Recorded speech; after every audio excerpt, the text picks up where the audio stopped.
College Station? I'm Grace Hollowell, and today my guest is Officer David Simmons from the College Station Police Department. Hi, Officer David. Hi, how are you? I'm doing well. We were chatting a little bit before we started here that you are a College Station native. Yep. In the past few episodes, we've had people from all over the place, in Texas specifically, but you are our College Station native. So let's kind of kick things off by telling us something about College Station that you love and what's made you stay here. Well, I mean, just look at the city, look at the growth, how well we keep up with our city, with our roads, to our parks. I mean, the opportunities that we can have as families to go out and spend time with each other is awesome. I'm technically from Bryan, but again, we're sister cities, so Yes. we share our border and stuff like that. But I've spent a lot of time, traveling back and forth. So College Station is great, and I have a special place in my heart for it. Yes, always come back to College Station as home. Yes. So let's share a little bit about yourself and what you do here for the College Station Police Department. Yeah, so like I said, I've grown up here my entire life.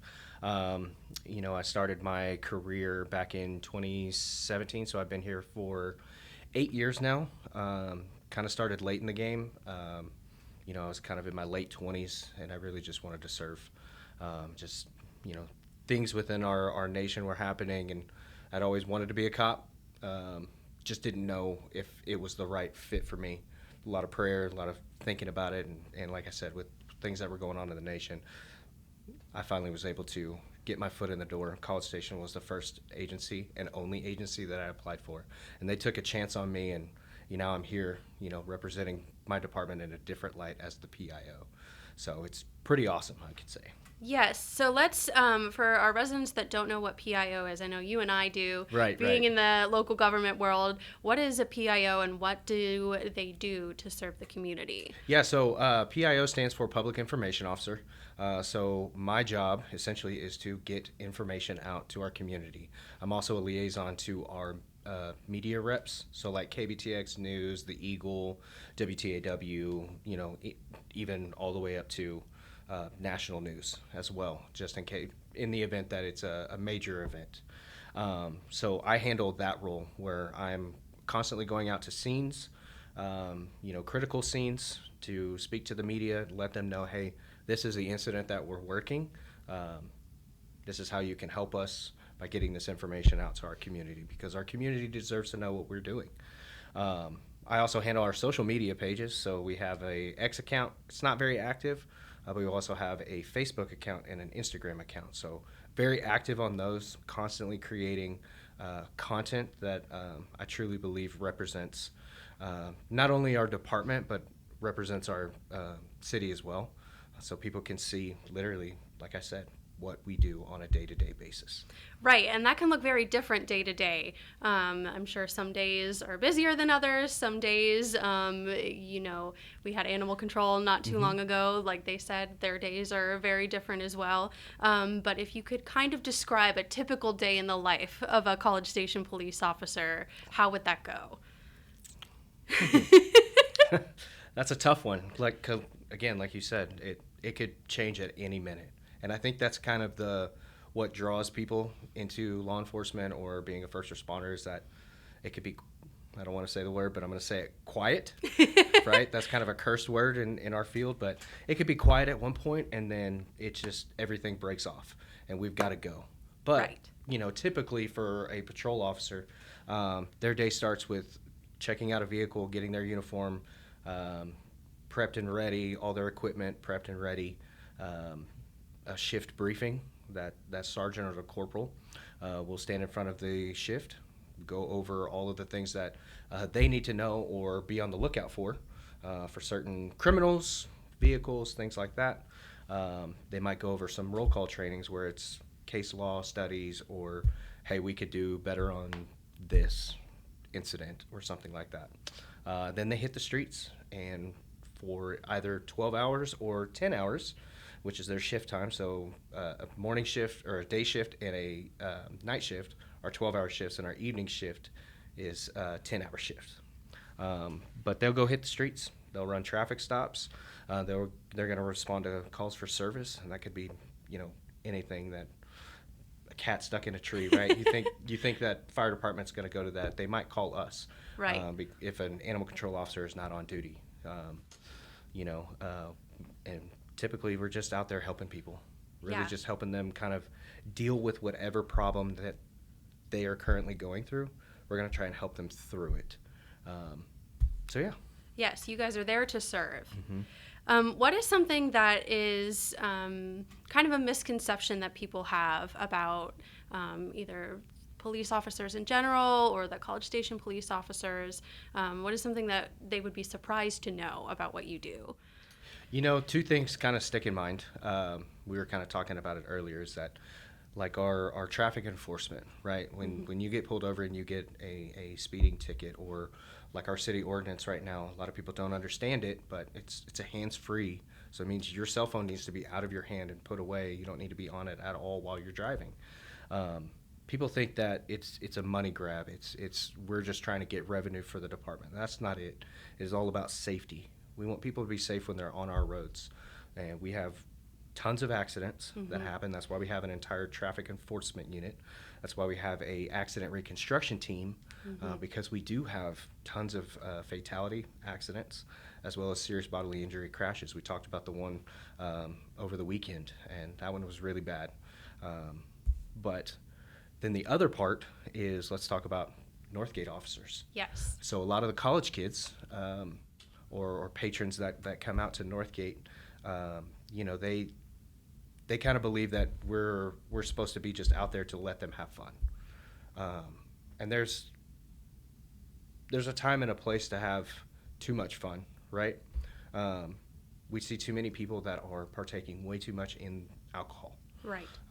And that's when we have to get involved, and we have to make a decision whether we're past that point or we can get them to release them to somebody that's going to take care of them. So yeah, I mean that's the misconceptions of that. Is that you know, you're not there to get people in trouble. You're there to Correct. keep everybody safe. That's it, and that's our entire role, is to just keep people safe. Right. In everything from traffic enforcement to when we respond to just a regular call for service, to Northgate, or when we're working off-duty jobs at Wolfpen Creek for a concert.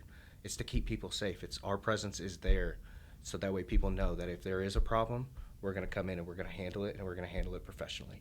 What is one of the biggest things that you've learned during your time here? Because I know you've said you've been here since 2017. That was right before COVID started, and I'm sure we've talked about this before. Pre-COVID and post-COVID are very different times, and it was a big learning period for everybody. Right, and there were also other things that were going on within our nation as far as policing goes. So it was a struggle, you know. It was very difficult sometimes to go and try and serve with a good heart in certain neighborhoods and dealing with certain people, and but at the same time we still showed up, right?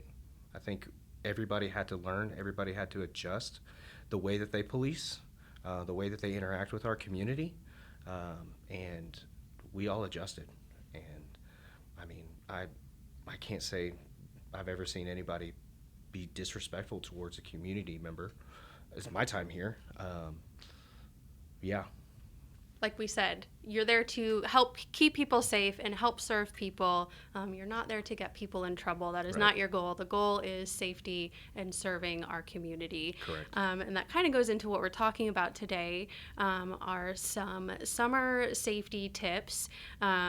This is a different season for us here in College Station, being a college town. A lot of our population is not in town right now, but that doesn't mean that certain precautions don't need to be taken just because it is summer break. There's some different things that y'all are seeing this time of year.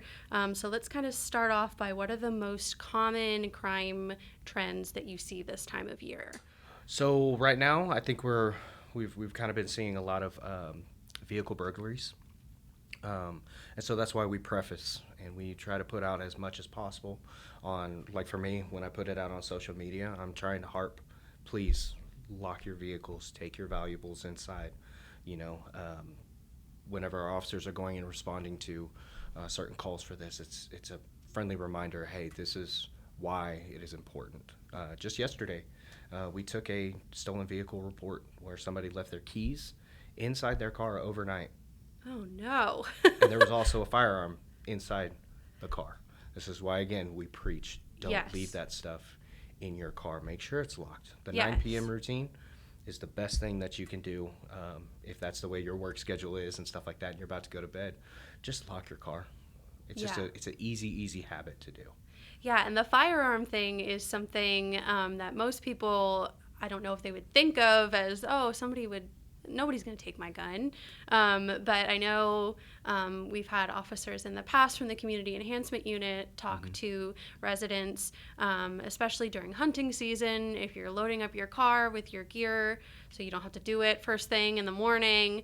That is like a big item that people look for out of cars. And it's not, oh, I'm going to smash your window so much anymore. It's they're going to check the handle to see if it's unlocked, and then kind of make it look like they belong there, rather than causing a scene. But that's not to say that somebody couldn't smash your window if they see it sitting there right on the seat. Correct. So that lock, take, hide is very, very important. Very important. And with the firearm thing, people have to realize that, these criminals are looking for specific items. Right. And those specific items that we've seen, for the last couple years is not your loose change in a cup holder.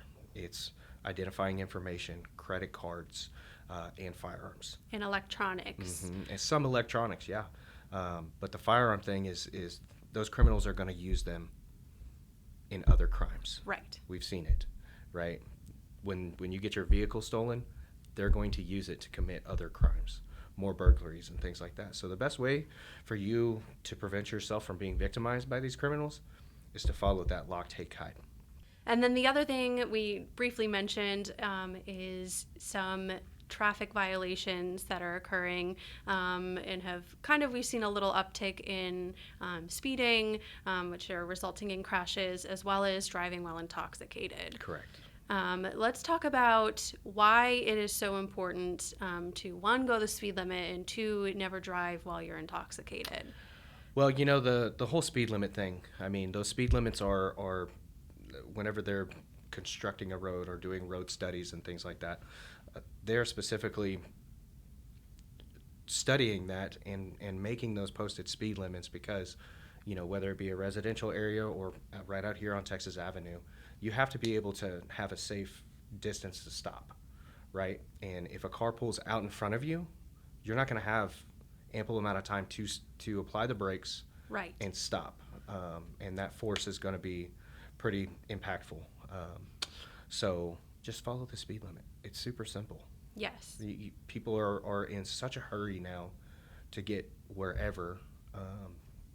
And again, we're here to keep people safe. And if you get pulled over, for speeding, there's other two things that are going to happen. One, you're going to get a warning for your speed, or two, you're going to get a citation, right? And then you get to go to the court, and you can fight it or pay the ticket and learn from it. That's the main thing, is education. Right? We're educating our community to just slow down. Yes. You're going to get to your destination. It's better you get to your destination safe, maybe a little bit late, than it is to try and speed and you get in an accident and you're not even going to get to your destination. Right, or put others at risk. Correct. And as far as the drinking and driving or driving while under the influence and intoxicated goes, that may seem self-explanatory. I know that's something we learn in school when we're very young, never get behind the wheel. But it does happen, and it happens quite often. So why is it so important to never get behind the wheel while you're intoxicated? Well, first of all, if you get pulled over and you get arrested for DWI, it's a lot of money to fight it in court. I think what the average is up to $15,000. And just that's just one side of it. But it's so dangerous. I've worked many DWI crashes to all the way up to fatality crashes in a result from somebody drinking. To see the destruction, our community doesn't necessarily get to see that, but we're the ones that have to go and talk to the families or have the families respond on scene and keep them, inform them of what just happened, or talk to them at the hospital. Um, just don't do it. It's not worth it. Right. There's way too many resources now with rideshare programs and everything like that. You don't have an excuse. Right. There's no excuse. If you take a sip of alcohol, just don't even risk it. Right. Pay the extra money. It is not worth Yeah. the risk. I mean, we all know how much alcohol is, especially when you go out to, a nice restaurant or to the Northgate Bar District or anything like that. We want people to come here. We want them to have fun and not be scared of us that we're going to be out doing our patrols. Yes, we're going to do our patrols because, again, it's what we do to keep our community safe. But we want them to be responsible. Yes. Drink responsibly. Yes. Right? They put that on all of the ads for a reason. Yes, absolutely. Okay. And what we're talking about here, it makes it seem like the world is a very scary place. And it can be hard not to be afraid. So what role does staying informed and being aware of your surroundings play in keeping yourself and your loved ones safe? Yeah, so staying informed, the best way of doing that, right, is following us on our social media pages, right? We're constantly posting public safety announcements as well as tips, and from whether it be a traffic tip or whether it be crime prevention tip, is following that and abiding by it. Also spreading the word, share it. Share the post or just have conversations with people. Super important, and being aware of your surroundings. That's a big thing, right? If you're going to go out to, a park or to a restaurant or, anywhere within the city, it's just take a look around, kind of see what the environment is. We're here to help people, and if you see something that's suspicious, call us so we can come out, we can investigate and make sure that it's nothing or that it's something, and we need to continue this investigation. Unfortunately, sometimes things do happen, and that's why y'all are there to help keep everybody safe. So what number can people call if they need you, if it's not an emergency? If it's not an emergency, dial 979-764-3600. If you have any kind of specific questions that you don't think it's necessary to call that non-emergency line, and you do follow us on social media, again, I monitor this page, just send a message. I get those messages, and I'm constantly answering those messages. Or if we put out a post and you have a question on the specific post, type it in the comments. I'm going to respond to you, right? Again, here to serve. Yes, and if you do need to call 911, don't be afraid to call 911. Correct. You're not going to get in trouble for calling 911 necessarily. If you're calling because Whataburger forgot the pickles on your hamburger, that might be a different story. Right. But if you do call thinking it's an emergency, they'll tell you, hey, this isn't necessarily an emergency. Call back on our non-emergency line, and we'll send somebody out there. Correct. And we've got July 4th coming up. Yes. Here soon, so we can kind of briefly talk about that. Don't call 911 if somebody's shooting off fireworks. Right. Which is illegal inside city limits. Yes.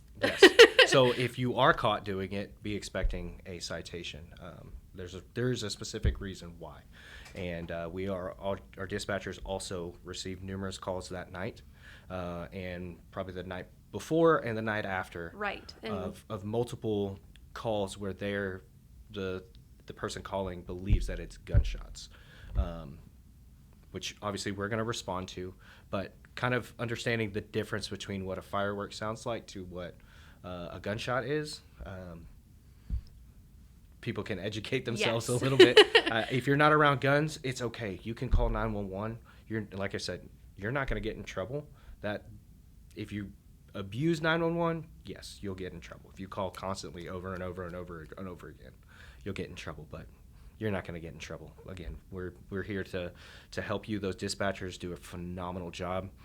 They're inundated with calls, throughout those nights, and they do it with a great attitude.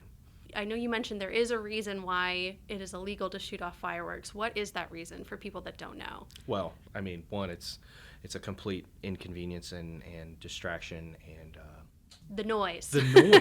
Just the noise is crazy within the city. You're in a neighborhood and you decide this is a good time to shoot off fireworks in the middle of the night. Like you have to realize that there are kids There are families. There's people that work early in the morning. Correct. There's also animals. Yes. And those animals, some of those animals get pretty riled up quickly because of those. And it's best just not to do it. If you have friends that live outside in the county, as long as the county's not under any specific burn bans or anything like that, then go out there and celebrate and have fun, right? But there's also potential for a fire. Right. And again, I'm not a firefighter. I don't know how all that works, so we'll have let Harley talk about that in a few weeks. Harley do that, but if there is a fire, guess who also has to come? It's us, because we're the ones that are going to have to block roadways and things like that. And most of the time, if it's a structure fire, we're majority of the time going to be responding first, because it takes a while for those. I mean, those firefighters are quick getting their gear on, but they're in big trucks and having to come. A structure fire takes out almost all of the engines. Right. Whenever we have those, right? And so we don't need that. Just be smart about it. Yes. Okay, well, thank you so much for being here today. Before we go, we have a fun little game here. We're going to ask you some quick rapid-fire questions, and you can say the first thing that comes to mind, and we'll learn a little bit about you today. So starting things off, you said you were from College Station, born and raised. Where in College Station do you go when you need some me time? Gold's Gym. Gold's Gym. Okay. Which location? Brentwood. Brentwood. Okay. Yes. I used to live over in that area, and Me too. I know that gym gets busy. It does. In the morning, it's great because it's not that busy, and it's the same old people that have been there for the last, 8 years that I've been there. So this is another controversial question. Are you an Aggie football fan or an Aggie baseball fan? Aggie football. Okay. I have a kind of a special place in my heart for it. I'm not a big Aggie fan per se. I know that's not a great thing to say, but it is. It is what it is. I don't really care. We've had a lot of well-rounded fans on the show. We've had Yes. some Bearcats, some Red Raiders. You know, Right. we encompass all here. Correct. Aggie football, because like I said, growing up here, my parents had season tickets to the games, and so from a very young age to when I was in high school, that was time that I got to spend with my family. So yeah. Yes, gig 'em. What is your favorite thing about College Station? I think, honestly, and again, this goes back to what I do for a living and what we all do, our community really does support us. Yes. When we host our events, the community shows up, right? Yes. With the city departments support us in what we're doing, right? So yeah, I think it's just the community outpouring of love and support for us. Yeah, I know we talk about here, our motto at the city is one city, one team, and that rings true even in our community as well. Absolutely. Are you a coffee person, a tea person, or a Red Bull person? Neither. Neither. Ghost energy drink. Okay. If you're watching this, I would love to be sponsored. What is your favorite flavor? Oh man, I think it would have to be the orange cream, Okay. and then the sour pink lemonade. Gotcha. I know they have tons of flavors, so I'm always curious what people's Yeah, favorites I never are. really got into the all the candy ones except for the blue raspberry Sour Patch Kids one. That one is great too. And last question, what is your favorite holiday, since we are going into a holiday weekend? Favorite holiday? Christmas, because I get to see my kids opening all their presents, and it's just a fun time. Yes, Christmas is always a good answer for favorite holiday. Yep. Well, thank you so much for being Thank here you. today. And that's what's up.